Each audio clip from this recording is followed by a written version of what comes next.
Hey guys, today I want to talk about living like a Filipino as an expat. Can we do it? You know, it was a thing on the other day, a vlog. I think it was Vagabond Awake. The guy had a guy on there.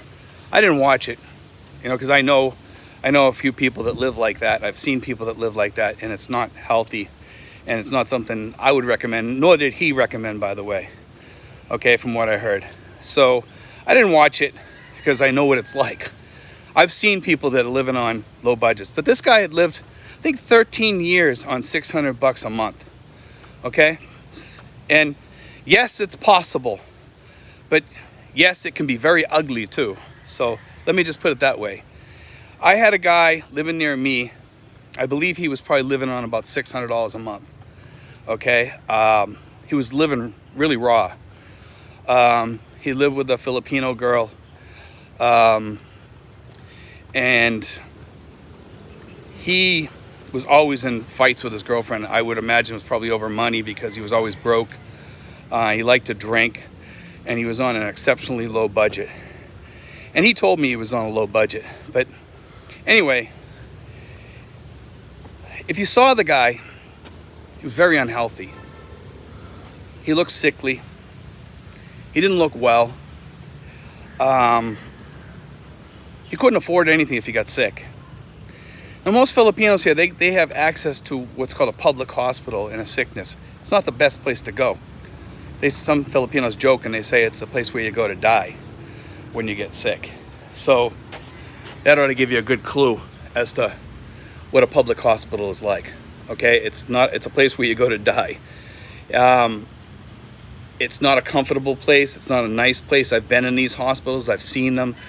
They're kind of run down, not up to being a top-notch or even a middle-notch hospital at all. They're just not a nice place to go. But to get back to these people that live like this, one of the things I've noticed about these people is they were people that came from backgrounds where they were not paying into Social Security, not paying into any pension or whatever, or hardly ever paying into Social Security. So a couple of them were from Canada, a couple from the United States, and they come over here and they live like that, and they end up a mess.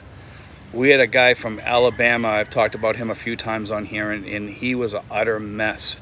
I don't know what happened to him. He just kind of disappeared off the map. I heard he's still around, begging for money, asking people for money, asking people for loads on his phone, asking people for cigarettes.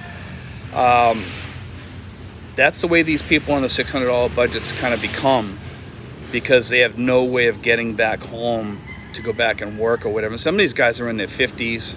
Some of them I've seen even in their 40s come over here, and I'm not sure how they're getting their pension, but they tell me that they're getting a pension of like $600 a month or whatever. And it's living raw, because you're going to pay $80 a month for your apartment. Basic internet's going to cost you about $30 unless you use your data from your phone, which you could probably get away with using that for like $10 or $15 US a month. Food, depending on what you eat, if you're a rice person and mixing it up with chicken and vegetables, you could get away pretty cheap probably for that, if you really want to, but you wouldn't be eating well. You'd probably be buying a few oranges and any Cokes and stuff like that, or whatever else you're going to drink, going out to have a cup of coffee once in a while. You can make it by on the 600, but most of your life is going to be living at your home or walking around visiting friends, things like that. It's a boring life. When I saw this guy on there, and the guy, I've seen him in other videos too, I believe, before, and there's a couple of other videos out there with people that are living on these $600 budgets. Guys, don't get any ideas, just don't get any ideas thinking, well, if they can do it, I can do it. It's not easy. It's not healthy. That, your insurance costs, I don't know if that guy had some sort of insurance or whatever, because if he did, that even hurts you even more. It puts you into a worse place, So I don't know if he has money saved. I didn't look into his particular situation, but I know most of these people that have these budgets do not have any backup savings. A lot of them don't even have a credit card, and if they do, it's usually maxed out for the last time that they had an emergency, and then they got to start taking that out of their 600 too. So that's why I tell people, guys, you need to always over budget so that if something happens, you have a little bit of extra left in your budget. Okay? And that's why I tell people, if you come over here in that sweet spot budget if you can, if that's the place, if you want to be safe. And anything above $1,500, you should be pretty good. Even 15's cutting it close, guys. For an American that's used to having certain things on his plate, you're going to expect a certain type of lifestyle, and the $600 is not going to give you that. It's not even going to come close. I like to be able to jump in a vehicle once in a while and go someplace and go to a mall, and being in the sweet spot has always afforded me that. And I like to hang out with my friends, or maybe even go to Starbucks. I'm not a coffee drinker. I like to sit down and have a hot cup of cocoa or something like that, hot chocolate, you know, and to me, that's just enjoying my life a little bit, you know, just sweeten up my taste buds, maybe have a coffee roll in there or whatever, you know, things like that. That's what kind of makes life enjoyable over here, enjoying the things that we kind of had back home a little bit, but have them over here, because you're going to miss those things here. You're going to miss all the things that you had back home, and you're going to say, man, I wish I could go for a nice slice of pizza right now. I wish I could go for a nice sub right now. And like, that's why I like Subway now. Subway was not my favorite before, but I like going to Subway now and sitting down and having a nice sub or whatever.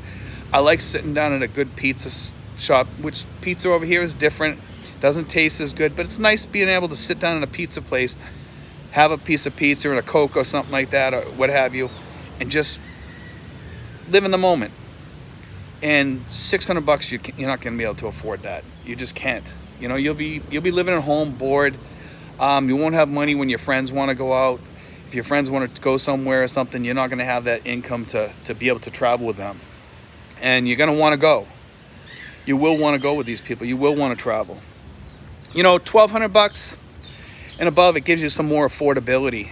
And if you live in like a Filipino, and on $1,200, it'll give you some more affordability to get your insurance, to save, to do things with your friends, go out with your friends, all that type of stuff. Anyway, guys, I just want to throw that out there. God bless, guys. Take care.